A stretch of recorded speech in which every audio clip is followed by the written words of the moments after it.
जो कि आज हम कर रहे हैं। ये मतलब आप ज्वाइन हो चुके हो, आपके लिए एजुकेशन का पार्ट है। और किसी को अगर प्लान दिखाने गए हो तो प्लान दिखाने के बाद शुरुआत में ये चीज़ें बताने का एक फर्स्ट मतलब पार्ट है हमारा कि सर बिज़नेस 2 प्रकार के होते हैं। क्योंकि अगर आप ऑलरेडी जॉब में हैं तो आप बिज़नेस पहली बात तो कर नहीं सकते, और बिज़नेस करते भी हो तो मैं बताऊँ आप कौन सा वाला बिज़नेस कर सकते हो। आप ज़्यादा से ज़्यादा ट्रेडिशनल बिज़नेस कर सकते हो। कि ट्रेडिशनल बिज़नेस कौन से होते हैं, जितने भी मार्केट में सारे बिज़नेस ट्रेडिशनल आते हैं, चाहे वो किराने की दुकान हो, चाहे आपका इलेक्ट्रॉनिक सामान का शोरूम हो, चाहे कपड़े का शोरूम हो, कुछ भी हो। ट्रेडिशनल बिज़नेस में पहले हर बिज़नेस के सिद्धांत होते हैं, हर चीज़ के सिद्धांत होते हैं, ठीक है। तो इसका भी एक सिद्धांत 5 मतलब सिद्धांत होते हैं। पहला सिद्धांत ये कि ट्रेडिशनल बिज़नेस करने के लिए आपको इन्वेस्टमेंट चाहिए। कम से कम छोटी छोटी दुकान खोलोगे तो कम से कम 5-10 लाख रुपए तो लगाने ही पड़ेंगे, पक्की बात है। ये सभी के पास होते नहीं, तो इसलिए खुद कर नहीं पाते। जिनकी जमा पूंजी होती है वो खोल लेते, जिनके पास नहीं होते वो लोन लेके खोल लेते हैं। चलो इन्वेस्टमेंट कर दिया आदमी ने, जैसे तैसे एडजस्ट करके कर लिया।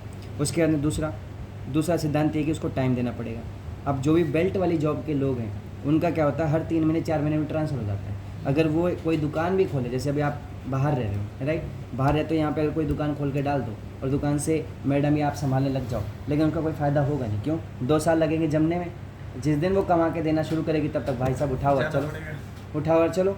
तो फौजी आदमी तो खास कर नहीं ऐसा ट्रेडिशनल बिज़नेस कर पाता, क्योंकि टाइम उसको देना पड़ेगा। खुद नहीं देगा तो किसी और को बिठाना पड़ेगा। मतलब शटर खोलेगा दुकान चलेगी, नहीं दुकान खोलेगा तो नहीं चलेगी। खुद खोलो या किसी और से खोलो, टाइम देना पड़ेगा। दूसरी चीज़, नॉलेज बहुत ज़रूरी है उस काम की। मैंने कपड़े का शोरूम खोल लिया, मुझे पता ही नहीं कि बनारसी साड़ी कौन सी होती है, सूती कपड़ा कौन सा होता है, रेशमी कैसा होता है, राइट, नहीं मालूम है तो मैं नहीं कर सकता। उसके बाद में एक्सपीरियंस भी बहुत ज़रूरी है। एक दुकानदार ऐसा है जिसके पास कस्टमर आया और उसने बोला कि भैया आपके पास वो रेशमी कपड़ा वैसा जो ऐसा आजकल चलन में चल रही है वो साड़ी है क्या?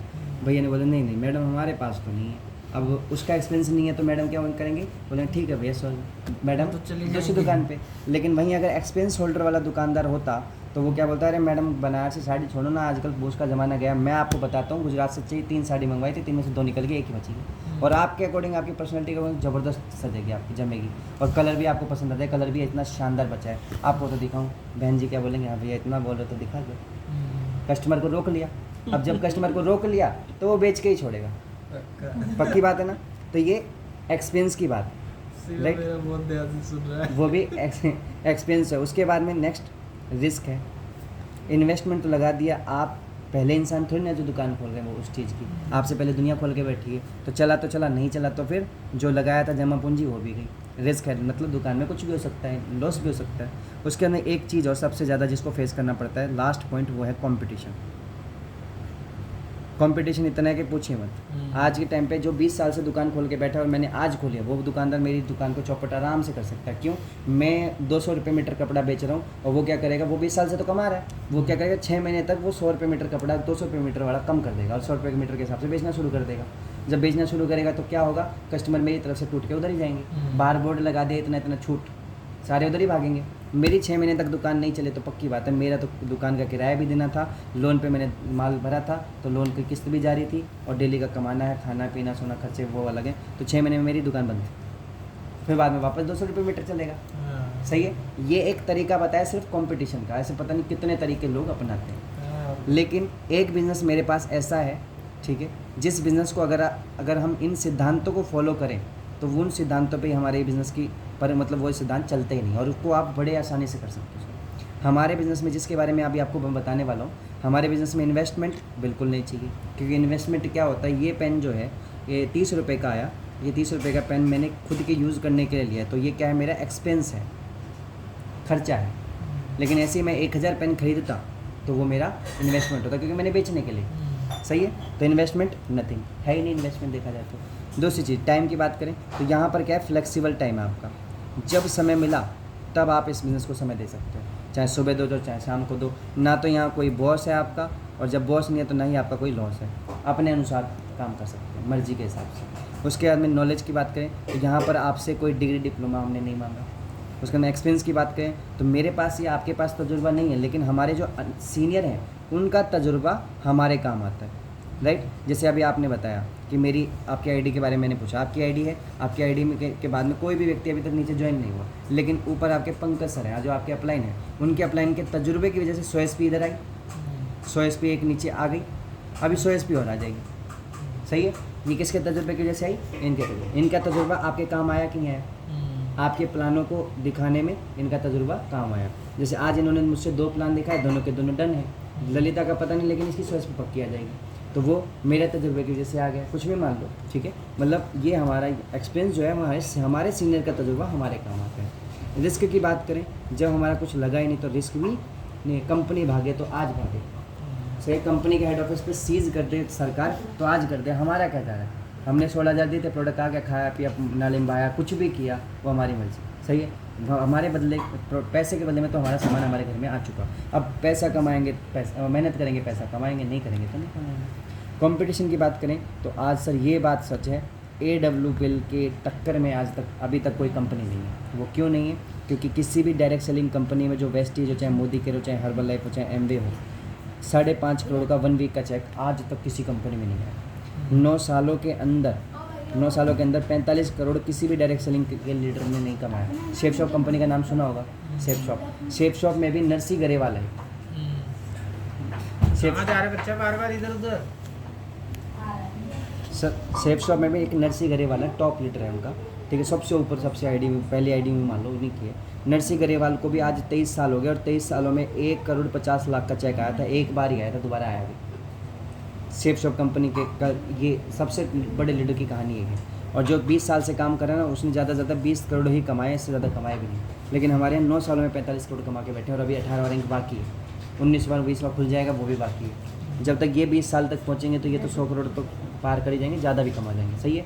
तो इस तरीके की कंपनी के टक्कर और कंपनी के प्रोडक्ट के रिजल्ट के टक्कर में कोई भी कंपनी है नहीं। तो ये अभी AWL बिज़नेस क्या है वो मैं आपको बताता हूँ। यहाँ से अब प्लान स्टार्ट हो, क्योंकि अभी इतनी बातों में पता है कि सामने वाले का ये माइंड सेट हो जाता है कि मेरे पास एक ऐसा बिज़नेस है नहीं जिसको मैं कर सकूं।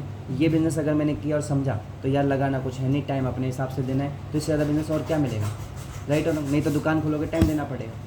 तो इस तरीके से हम बात करते हैं, प्लान दिखाते हैं। तो प्लान में भी बहुत सारी चेंजेस हैं। जब हम प्लान दिखाते हैं तो उसमें भी बहुत सारे चेंजेस हैं। जैसे हम प्रोडक्ट के बारे में बताते हैं तो उस टाइम पे हम क्लियर बोलते हैं कि ना तो ये दवाइयाँ हैं, ना ये मतलब मैं डॉक्टर, ये एक तरीके का खान पान है। जैसे आप च्यवनप्राश है, क्या डॉक्टर सजेस्ट करता है आपको कि आप खाइए? गोंद के लड्डू हम सर्दियों में बनवाते हैं, या डॉक्टर बोलता है हमको कि आप खाइए? नहीं बोलता ना सर, हम हमारे लिए बनाते हैं। अब च्यवनप्राश मेडिसिन तो नहीं है, ठीक उसी तरीके से जैसे च्यवनप्राश हम 6 महीने सर्दियों में खाते हैं, उसी तरीके से हमारे प्रोडक्ट भी उसी तरीके का काम करते हैं। लेकिन इनकी क्वालिटी इतनी अच्छी है जिसकी वजह से ये रिजल्ट देते हैं, ठीक है। बाकी हम बीमार व्यक्ति को ठीक नहीं करते, हम बीमार व्यक्ति होने से पहले लोगों को बचाते हैं। मतलब आप ऑलरेडी स्वस्थ हो ताकि आप स्वस्थ रहो, आने वाले समय में भी स्वस्थ रहो, इसलिए ये प्रोडक्ट यूज़ करने के लिए बोलते हैं। इम्यूनोडॉक साल भर में अगर 2 इम्यूनोडॉक, 2 ऑर्थोडॉक, अगर 2 कार्डियोडॉक पी जाओगे तो इस बात की गारंटी है सर बीपी से संबंधित और घुटनों से संबंधित समस्या कुछ भी नहीं है। तो sir 2 immuno 24 SP, 2 orthodox 26 SP, और क्या बताया मैंने, 2 कार्डियोडॉक, ये भी 26 SP। 26, 26, 52 और 52 और 24 कितना हो गया? 76 SP तो ये होगी। 100 SP अभी मैडम की गाइनोडोक और इम्नोनी और ऐड कर दो, 100 SP होगी, वो भी पाके फ्री कर देंगे। मैं हमारे तो ये जाते हैं। और जितने भी बड़े लीडर हैं ना, सच बता रहा हूँ आपको, ईमानदारी से बोल रहा हूँ, महेश सर से एक बार कॉल कर, महेश सर को तो जानते हैं आप, महेश सर से मिल भी चुके हो, महेश सर से एक बार कॉल करके पूछना, सर वो एक बंदा है, उसको क्या है BP है, कितनी BP उसकी 180 रहती है, ठीक है, हाई रहती है, मतलब यूँ बोलना, BP उसकी 210 रहती है, हाई रहती है, कुछ भी बोलते हैं ना, BP हाई रहती है। शुगर उसकी लगभग उसकी भी 300 साढ़े 300 हो जाती है, और थोड़ी सी ना उसको एलर्जी भी है नज़ले की। तो सर मुझे एक बताओ, इसमें प्रोडक्ट क्या देना, पूछना एक बार, गारंटी है वो नहीं बताएंगे, मैं लिख के देता हूँ, नहीं बताएंगे। उनको प्रोडक्ट इतना नहीं, वो क्यों नहीं बताएंगे? क्योंकि उन्होंने प्रोडक्ट बेस पे, पेशेंट बेस पे काम ही नहीं किया। उन्होंने काम इसी तरीके से किया जो मैंने बताया ना, बिजनेस बेस पे किया। कि देखो सर, आप भी फौज में हो, मैं भी फौज में हूँ, खर्चा बहुत ज़्यादा है। वो तो उससे बात करवाते हैं ना, हाँ, जय सिंह रावत से। वो जय सिंह रावत सर से इसलिए करा था क्योंकि सर उन्होंने स्टडी करी, उन्होंने पेशेंट बेस पे काम किया, इसलिए। एक और चीज़, उन्होंने इस बेस पे काम किया, फौज में थे, बोला सर देखो आप भी फौज में, मैं भी फौज में, हम भी बाहर रह रहे क्वार्टर में, आप भी बाहर रह रहे हो, भी बच्चों के साथ रह रहे, खर्चा बहुत ज़्यादा हो रहा है, सैलरी बच नहीं पा रही, सही है। सैलरी बचाने का एक रास्ता बताता हूँ, सिंपल सी बात। करना क्या पड़ेगा? कुछ नहीं, 16,000 रुपये का कुछ प्रोडक्ट लेने पड़ेंगे जिनको पी लेना, स्वस्थ मतलब बॉडी को फिट रखेंगे। जैसे च्यवनप्राश हम खाते हैं, च्यवनप्राश बॉडी को फिट रखता है, उसी तरीके से च्यवनप्राश ना खा के इम्यूनोडॉक पी लेना 4, और मैडम को भी 4 इम्यूनोडॉक पिला देना। ये लो 4 इम्यूनोडॉक के आराम से 100 SP बैठिए, ठीक है। ठीक है 16,000 ट्रांसफ़र करो, अब मैं बताता हूँ इसमें आपको पैसा कैसे आएगा, बस। सच में और क्या। 100 SP तो आ गई ना, 100 SP तो आ गई ना। अब बताएंगे बिजनेस कैसे करना है, बिजनेस कैसे करना है। 2 ट्रेनिंग दिलवाई, बंदे के समझ में आगे काम चल। उन्होंने तो ऐसे ही किया। संदीप सर मेरे पास, मेरे साथ भी ये समस्या आती है, पेशेंट बेस पे कोई पूछता है मुझसे, तो मैं संदीप सर को शुरुआत में जब ज्वाइन हुआ तो मैं संदीप सर को बताता, बोलता था सर ऐसे से। संदीप सर बोल जाते नहीं यार मेरे को नहीं मालूम, ये अच्छा है सीनियर है, इनको खुद को मालूम है। फिर मेरे बाद में धीरे धीरे समझ में आने लगा कि इन्होंने अलग बेस पे काम किया, जतिन तू दूसरे तरीके से काम करना। तो मैंने तो थोड़ी थोड़ी स्टडी करी है, इसलिए थोड़ा थोड़ा अनुभव हमको भी है। रिजल्ट बेस पे हमने काफ़ी रिजल्ट, अब तो अनुभव ज़्यादा हो गया कि काम कैसा मैंने का अनुसार हो ही जाता है। लेकिन मेरे सीनियर को भी नहीं आता, क्योंकि मेरे सीनियर ने बिजनेस बेस पे काम किया। और ये सच है, पेशेंट बेस पे अगर हम काम करेंगे तो पेशेंट बेस पे हमारा जो काम है ना वो कम चलेगा या स्लो चलेगा, लेकिन कम चलेगा या स्लो चलेगा या ना चलेगा। वो क्यों? क्योंकि आपको तो कोई बीमारी नहीं है, अब मैं प्रोडक्ट क्या दूँ आपको, सही है। ये समस्या यहाँ पर अटक जाएगी। आपको तो कुछ ना, तो परिवार में कोई समस्या ना आपको कोई समस्या, तो प्रोडक्ट क्या लूँ, 16,000 किस में खर्च करूँ, राइट और रॉन्ग। लेकिन मैंने अगर आपको बोला कि सर पैसा कमाने का एक रास्ता बताता हूँ, कोई भी व्यक्ति किसी से ही पूछ रहे हैं सर पैसा कमाना चाहते हो, अपनी जॉब के साथ साथ एक्स्ट्रा अर्निंग करना चाहते हो, एक भी मना कर जाए तो बता देना, कोई मना नहीं करेगा। अब बोलेगा इसके लिए करना क्या पड़ेगा, कुछ नहीं करना, 16,000 रुपये का प्रोडक्ट लेना। बोलेगा क्या लेना है सर, इम्यूनोडॉक ले लो, 2 थंडर ब्लास्ट ले लो और एक काइनोडॉक ले लो, बच्चों के लिए प्रोटीन पाउडर ले लो, टूथपेस्ट ले लो, जैसे ले लो, पास हो गया काम, 100 SP डन। ठीक है, इम्यूनोडॉक क्यों पीना है सर, ये इम्यूनिटी बढ़ा के रखेगा, आपको बीमारी होगी नहीं। जैसे आप आधे घंटे AC में बैठते हो, 1 घंटे बाद आपको बाहर आना पड़ता है, फिर दोबारा जाके वापस AC में बैठना पड़ता है, तो इससे क्या होता है, इम्यूनिटी कमज़ोर रहती है और बुखार वगैरह की समस्याएं और रोग ज़्यादा हो जाते हैं। तो अगर आपने इम्यूनोडॉक हमारा 2 महीने 4 महीने पी लिया तो गारंटी देता हूँ आने वाले 5 साल तक आप जितना मर्जी आधे घंटे के अंदर AC, आधे घंटे में धूप में ऐसा बाहर अंदर करना, आपको कुछ भी बुखार कुछ नहीं होगा, इस बात की गारंटी है। 4 महीने सिर्फ इम्यूनोडॉक पीना है। बोला अच्छा ऐसी इतनी पावर है इसमें, बिल्कुल ठीक है, तो ले देना, भेज देना सर। हमने तो, मैं आज भी ऐसे ही काम करता हूँ। स्टार्टिंग में मैंने पेशेंट बेस पे काम किया, जिसका अनुभव ले चुका है इसलिए मालूम है। जिसको मैंने ट्रीटमेंट दे दिया 3 महीने में वो ठीक हो गया, 4थे महीने का प्रोडक्ट नहीं ले रहा हूँ, वो ले ही नहीं रहा। और 3 महीने में उसकी माता 76 SP बनी, 4थे महीने का क्यों ले? बोला सर मैं तो 3 महीने में फिट हूँ, अब काय बोलूँ, सही है गलत है? और फिर उसको बोलेंगे ना सर दूसरों को बताएं, तो कहें सर यार अब मैं किसी पेट में थोड़ा ना घुस के देखूँगा कि इसको BP है शुगर है, किसको बताऊँ सर, सही है गलत है? पेशेंट बेस पे तो बंदा यही बोलेगा, सर मैं उसके शरीर में घुस के थोड़ी ना देखूँगा इसका लीवर ख़राब है वो तो ऐसे ही बोलेगा ना। लेकिन हम पैसे की बात करते तो हर इंसान, तो इसको ना इस तरीके से अगर हम प्रेजेंट करेंगे तो पक्की बात है ज्वाइनिंग आपकी बढ़ जाएगी। 10 लोगों को प्लान देखा होगा तो 10 में से 8 लोगों की ज्वाइनिंग पक्की हो जाएगी, लेकिन पेशेंट बेस पे कम होता है। मेरी टीम में भी ये प्रचलन चल रहा था, जब शुरुआत में प्लान देता था मैं, तो प्लान के अनुसार क्या पेशेंट बेस पे बताते कुछ तो समझ कुछ आता था, लास्ट में बोलते सर इसके लिए तो हमें बंदे ढूंढने पड़ेंगे। मैं कैसे वो जो बीमार व्यक्ति है ना उनको ढूंढना पड़ेगा। मैं यार बिजनेस तो कुछ और था, बिजनेस तो कुछ और था। संजीव यही बोला ना कि सर हम चलो हम सामान ले लेंगे जो हमारी प्रॉब्लम है, लेकिन दूसरे को ढूंढना पड़ेगा। तो वही बता रहा हूँ, तरीका बदलना बस थोड़ा सा। सर का प्लान बड़ा ज़बरदस्त है, मुझे भी मालूम है, बहुत ज़बरदस्त है। मैं प्रोडक्ट बेस पे काम किया ना, लेकिन सर क्या है, प्रोडक्ट बेस पे काम करें इसीलिए गिरावट ज़्यादा है। बस तरीका बदलना, थोड़ा सा तरीका बदलना, क्योंकि सर से मिला तो बहुत बार है, लेकिन पहला प्लान है जो हम साथ में किया। तरीका थोड़ा सा तरीका बदल आपका ना, ज्वाइनिंग रेशो और ज्वाइनिंग के बाद का जो रेशो है वो बना रहेगा, ज़्यादा बना रहेगा ज्वाइनिंग के बाद, क्योंकि ज्वाइनिंग तो सबको आती है, ज्वाइनिंग तो धुआंधार कर लेते हैं, लेकिन उन ज्वाइनिंग को जिंदा करना नहीं आ रहा। तो जिंदा रखना क्यों आएगा? क्योंकि वो तरीका बदलेंगे। पेशेंट से बिजनेस बेस पे करेंगे ना तो गारंटी है ज्वाइनिंग रेशो बढ़ा रहेगा। बोला आपने, हम उसको पेशेंट बेस पे नहीं करना है, पेशेंट बेस पे उसको कमाने के जरिए भी बोल रहे हैं, सही बोल रहे हैं। पेशेंट बेस पे अगला बोलेगा